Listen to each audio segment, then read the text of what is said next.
بسم الله الرحمن الرحيم. الحمد لله رب العالمين، والصلاة والسلام على أشرف الأنبياء والمرسلين وعلى آله وصحبه أجمعين. سبحانك لا علم لنا إلا ما علمتنا إنك أنت العليم الحكيم. رب اشرح لي صدري ويسر لي أمري واحلل عقدة من لساني يفقهوا قولي. اللهم أرنا الحق حقا وارزقنا اتباعه، وأرنا الباطل باطلا وارزقنا اجتنابه. أما بعد. Tuan-tuan hadirin yang dikasihi sekalian, pertamanya kita panjatkan syukuran kehadrat Allah Subhanahu wa ta'ala atas limpah kurnia dan keizinan daripada Allah dapat sama-sama kita menghadirkan diri ke rumah Allah pada petang ini untuk sama-sama kita melaksanakan tugas dan juga tanggungjawab kita sebagai hamba kepadanya. Mudah-mudahan kita sentiasa dirahmati dan diberkati Allah Subhanahu wa ta'ala. Hadirin yang dikasihi sekalian, sambungan daripada apa yang telah dibincangkan di dalam khutbah Jumaat tadi berkaitan penting kita menuntut ilmu, sehingga kan menuntut ilmu ini merupakan suatu kefarduan ke atas setiap daripada kita, kerana setiap amal yang kita nak buat mesti berdasarkan kepada ilmu yang benar. Kita tak boleh sekadar beramal dengan semangat rajin semata-mata, rajin sembahyang, rajin puasa, rajin baca Quran, rajin saja tak cukup. Maka amal ibadat ini mestilah buat berdasarkan kepada ilmu, supaya apa yang kita buat itu betul sebagaimana yang dikehendaki oleh syarak. Sebab itulah Ibn Ruslan menyebut di dalam matanya, kata-kata Ibn Ruslan yang masyhur, wa kullu man bighairi ilmin ya'malu a'maluhu mardudatun la tuqbalu.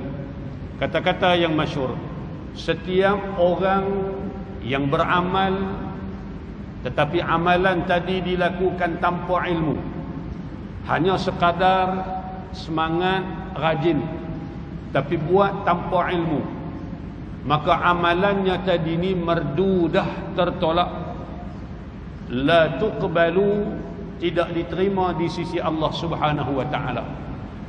Sebab itulah kata ulama, disebut oleh Al-Imam Al-Ghazali pun di dalam kitab Ihya Ulumuddin, menjelaskan kepada kita ilmu dulu barulah kita beramal, supaya apa yang kita buat tadi tepat dan betul sebagaimana yang diajarkan oleh syarak kepada kita. Tuan-tuan hadirin yang dikasihi sekalian, sebab itulah kita tengok generasi-generasi awal kita dulu, kadang-kadang mengaji mereka ni makan puluhan tahun. Sebelum nak jadi tok guru, sebelum nak mengajar, sebelum nak balik buka pondok ni kadang-kadang 20-30 tahun. Mengaji habis dah di sini dengan tok-tok guru sini, merantau pula pergi ke mana, Mekah dan sebagainya. Pergi duduk pula di sana 20-30 tahun baru balik. Kadang-kadang ada yang menikah lambat apa ada. Betul-betul mengaji alim barulah balik mari menyampaikan ilmu kepada masyarakat. Alim betul dah, mengaji pula zaman dulu bukan ada sukatan silibus atau muqarrar sebagaimana kita pada hari ini. Macam mana sistem-sistem pondok yang ada pada hari ini pun macam itulah. Mengaji daripada kulit ke kulit. Makna setiap apa tajuk yang ada dalam kitab tu semua mereka mengaji. Makna mereka tahu semua. Jadi berbeza dengan suasana kita pada hari ini. Sejak manusia ni dia kalut, sejak manusia ni dia nak cepat, semua je cepat. Bukan sahaja makanan saja segera nak cepat, 5 minit siap. Kan? Semua kita nak segera.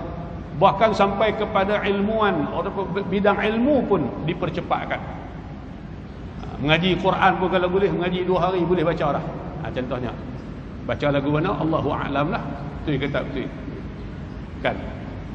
Jadi semua dipercepat. Bila dipercepatkan tadi ni, makna terpaksa buang tajuk ni, skip dan sebagainya. Hanya tajuk-tajuk yang terpilih sahaja yang diberikan kepada pelajar-pelajar untuk tempoh mungkin diploma 3 tahun, ijazah 4 tahun. Itu pun kadang-kadang 3 tahun diploma, 4 tahun ijazah bukan cukup pun 3 tahun 4 tahun. Tolak cuti semesternya, ni raya Cina pun cuti, mai Hindu raya pun kita cuti, mai kita raya tambah telah lah. Tolak mai 3 tahun, mungkin tinggal setahun setengah, lebih sikit 2 tahun paling tinggi kan. Lepas tu keluar kita dapat sijil diploma, ijazah, master, PhD dan sebagainya. Jadi kita mengaji tadi ni hanya bidang kita, itu pun tak betul-betul mendalami. Berbeza dengan ulama-ulama dahulu kala. Cuma kita tengok kelaku gelagat budak-budak yang belajar ilmu pada hari ini kadang-kadang mengalahkan orang-orang alim di zaman dahulu. Ya, orang-orang dulu tak ada sijil, tak mengaji, tak ada sijil ijazah, tak ada diploma, tak ada master, tak ada PhD, tapi ilmu mereka masya-Allah. Macam anak-anak kita yang mengaji di pondok, tak ada sijil yang diiktiraf. Bawa sijil pondok pergi nak minta kerja, bukan mereka iktiraf. Macam mana kita yang keluar daripada universiti yang diiktiraf dan sebagainya. Tapi masa mereka dengan ilmu ni mengaji siang malam kitab, kadang-kadang sehari 5-6 buah kitab mengaji menadah. Daripada kulit ke kulit mengaji semua bab. Sijil tak ada tapi ilmu masya-Allah. Tapi kita hari ni kadang-kadang mengaji sijil ada tapi ilmu belum tentu. Cuma kadang-kadang kita melihat lagaknya itu lebih daripada orang-orang alim di zaman dahulu kala. Sebab itulah ulama-ulama dulu pastikan dahulu ilmu betul-betul mantap di dada. Sebelum nak keluar pergi kepada masyarakat, nak berdepan dengan masyarakat, nak mengajar, nak menyampaikan ilmu kepada masyarakat. Berbeza realitinya kita pada hari ini. Mengaji sat saja dan kadang-kadang kita tak tahu pun mengaji daripada mana.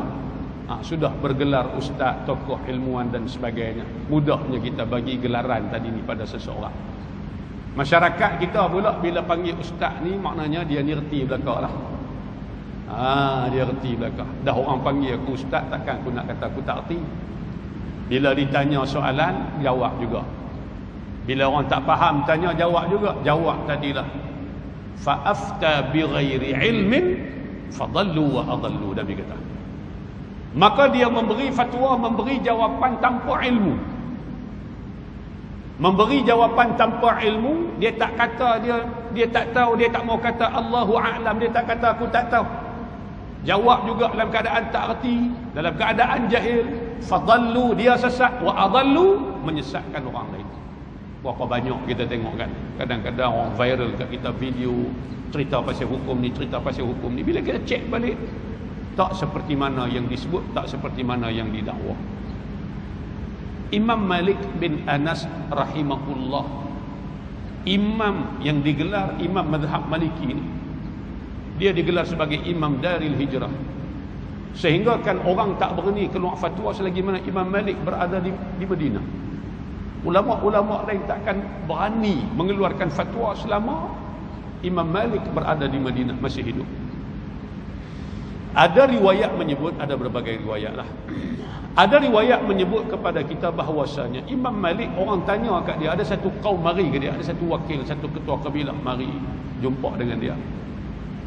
Pernah dalam satu majlis Imam Malik diajukan soalan sebanyak 40 soalan. Ada riwayat kata jumlah lain, berbagai riwayat lah, tak bagi kita ambil satu je.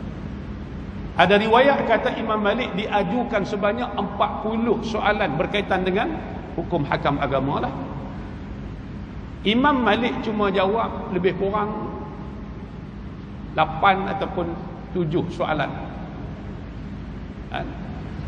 ataupun lebih sikit. Kata dia baki 32 soalan. Daripada 40 soalan, 32 soalan daripada 40 soalan itu Imam Malik jawab dengan jawapan aku tidak tahu. Itu jawapan dia. Orang yang mai tanya ni terkejutlah. Takkanlah Imam Daril Hijrah, tokoh ilmuwan besar, dia ni tok guru kepada Imam Syafi'i salah seorang. Takkanlah Imam Malik tak tahu. Tanggapan dia lagu tu. Tapi Imam Malik ni sifat amanah dia dengan ilmu, dia tak malu untuk berkata aku tak tahu. Berbeza dengan kita hari ini, orang tanya kita tak tahu, kita gagah jawab juga. Jawab pula hak bukan dalam bidang kita, hak kita tak mengaji pun. Sebab itulah disebut man takallama fi ghairi fannihi. Ibnu Hajar sebutkan. Ibnu Hajar sebut, Imam Ibnu Hajar kata apa? Man takallama fi ghairi fannihi ata bil ajaibi. Siapa bercakap dengan satu benda, satu perkara, satu tajuk yang bukan dalam bidang dia, yang dia tak erti, ata bil ajaibi, maka dia akan bercakap benda hak pelik-pelik saja.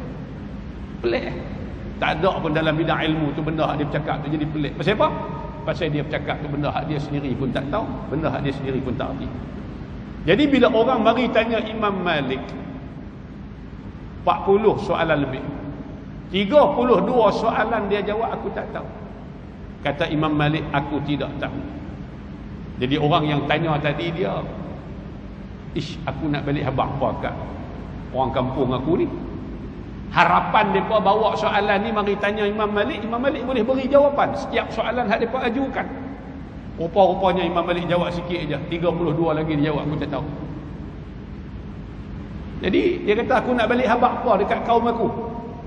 Lalu kata Imam Malik ke dia, Imam Malik kata balik habaq kepada kaum kamu bahawa Malik bin Anas kata dia tak tahu. Makna dia tak malu sikit pun nak habaq kata tak tahu.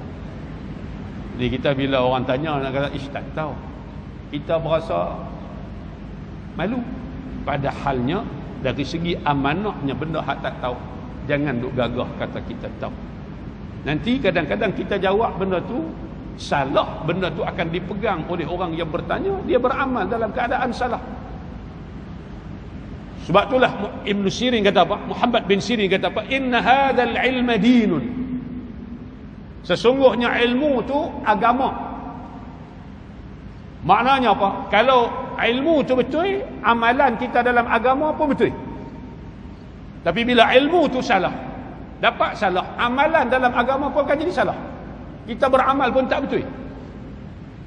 Mana betul salahnya agama, amalan kita bergantung kepada ilmu yang kita ambil. Kalau kita mengaji itu betul, betul lah amalan. Kalau mengaji tak betul, tak kira lah dalam ilmu apa, usuluddin, fiqh, tasawuf dan sebagainya pun, maka amalan jadi tak betul. Sebab ilmu kita ambil tak betul dah.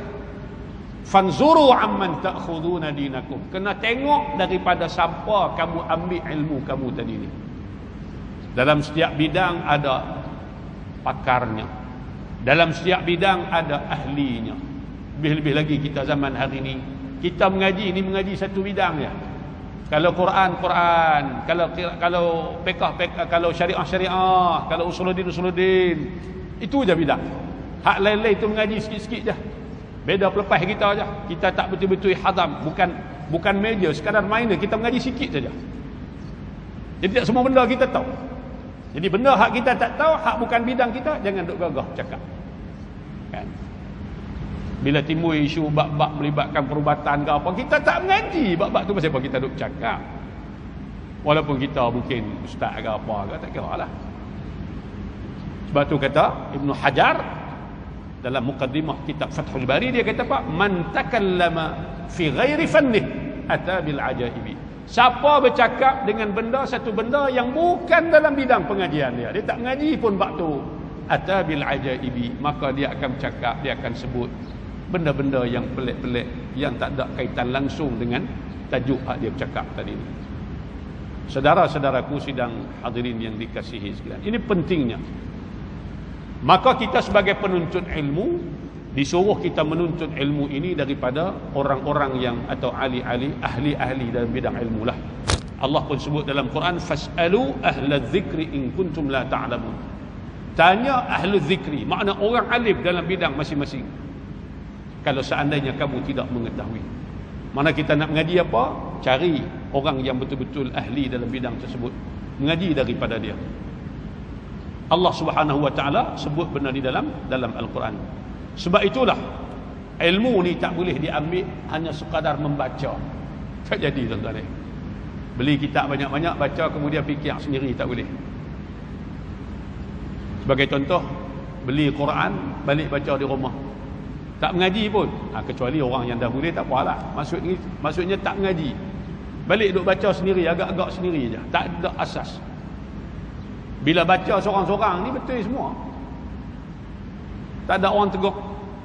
Sebab itulah satu ungkapan yang masyhur daripada alim ulama, dia kata apa? La ta'khudhil Qur'ana an mushafin walal ilma an suhufin. Jangan kamu mengambil Al-Quran itu daripada mushaf semata-mata. Dan jangan kamu ambil ilmu itu daripada helaian-helaian kertas semata-mata. Maknanya apa? Maknanya baca seorang-seorang. Beli Quran, tak mengaji, balik baca seorang-seorang. Tak ada siapa tegur. Tak boleh. Mesti berlaku proses talaqi musyafahah. Kita kena mengaji dengan tok guru. Kata ulama, ilmu Quran ni dua cara. Yang pertama, guru baca. Kita anak murid dengar ataupun ikut bacaan guru. Macam mana dia dengung, macam mana dia izhar, macam mana dia mat. Habis tok guru baca, kita pula baca sebagai anak murid. Tok guru dengar bacaan kita, salah kita dia tegur, dia perbetulkan. Bila berlaku dua proses ni, baru kita dapat Quran tadi ni. Sama juga dengan ilmu-ilmu yang lain pun. Kan? Tak payah ambil contoh banyak lagi. Kita ambil ilmu pemain kereta ke ilmu. Kalau setakat baca tuan-tuan, tak mengaji, tak menuntut daripada ahli dia, tak jadi. Sebab tu orang masak pakai buku ni tak jadi. Macam mana hak dia mengaji secara direct. Boleh masak. Jadi rasa tu tak sama. Kan? Lebih-lebih lagi ilmu agama yang kita nak faham ni perlu kepada syarahan daripada tok-tok guru kita. Dia daripada tok guru dia, tok guru dia daripada tok guru dia. Ambil secara bertali tadi ni, ittisalus sanad. Makna bersambung sanad pengajian kita. Bukan setakat beli buku banyak-banyak, baca kemudian fikir sendiri, kemudian buat hukum, buat keputusan, buat rumusan sendiri. Rosak lagu tu.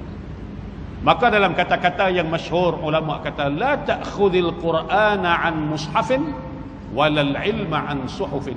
Tidak diambil atau jangan mengambil Al-Quran itu semata-mata daripada mushaf Al-Quran, dan jangan kamu mengambil semata-mata ilmu itu semata-mata daripada helaian-helaian kertas ataupun buku-buku dengan sekadar kamu baca saja. Boleh jadi kadang-kadang apa yang dicetak itu macam kitab-kitab buku-buku lah. Jadi kadang-kadang cetakan tu salah dan sebagainya. Kadang-kadang perkataan yang digunakan perlu kepada syarahan, perlu kepada uraian daripada guru, menyebabkan kalau kita baca semata-mata kita salah faham dan sebagainya. Kecuali orang-orang yang sudah ada basic ataupun ilmu yang kemas tadi ni. Sebab itulah kata ulama, hari ini kita dibalakan dengan dunia yang hidup dalam kelalaian dan kekeliruan terhadap ilmu turas yang suci lagi bercahaya. Mana hilang dah. Walaupun ada lagi pondok-pondok, sistem-sistem pengajian turas ni ada lagi, tapi semakin tenggelam. Kita banyak mengejar kepada persijilan pada hari ini mungkin. Dan kita menilai ilmu seseorang tu kadang-kadang daripada sijilnya, bukan daripada ilmu yang benar-benar ada di dalam dadanya. Jadi tuan-tuan hadirin yang dikasihi sekalian, maka ilmu ini adalah satu amanah. Orang-orang yang mengajar juga mempunyai amanah untuk menyampaikan ilmu yang benar. Maka hendaklah dia menyampaikan ilmu yang benar. Pastikan ilmu itu apa yang disampaikan adalah benar. Dan kita yang mengaji juga disuruh, dituntut untuk memilih ilmu ataupun guru yang mengajar kepada kita itu adalah guru yang benar-benar mahir dalam bidang masing-masing, supaya kita dapat ilmu tadi adalah ilmu yang benar dan kita beramal dengan amalan yang betul dan tidak sesat. Jadi mudah-mudahan dengan sedikit tazkirah pada petang ni memberi manfaat pada kita bersama, insya-Allah, untuk kita amalkan dalam kehidupan kita. Apa yang baik daripada Allah Subhanahu wa taala dan apa yang tidak baik daripada kelemahan dan kekurangan diri saya sendiri. Aqulu qawli hadza wa astaghfirullahal azim li wa lakum. Assalamualaikum warahmatullahi wabarakatuh. Bismillahirrahmanirrahim. Alhamdulillahirabbil alamin. Wassalatu wassalamu ala asyrafil anbiya'i wal mursalin wa ala alihi wa sahbihi ajma'in. اللهم ارحمنا بالقرآن واجعله لنا إماما ونورا وهدى ورحمة. اللهم ذكرنا منه ما نسينا وعلمنا منه ما جهلنا وارزقنا تلاوته آناء الليل وأطراف النهار واجعله لنا حجة يا رب العالمين. اللهم إنا نعوذ بك من علم لا ينفع ومن قلب لا يخشع ومن عمل لا يرفع ومن دعاء لا يسمع. نعوذ بك من هؤلاء الأربع. ربنا آتنا في الدنيا حسنة وفي الآخرة حسنة وقنا عذاب النار. وصلى الله على سيدنا محمد وعلى آله وصحبه وبارك وسلم والحمد لله رب العالمين. تقبل الله منكم منا ومنكم تقبل يا كريم. السلام عليكم ورحمة الله وبركاته.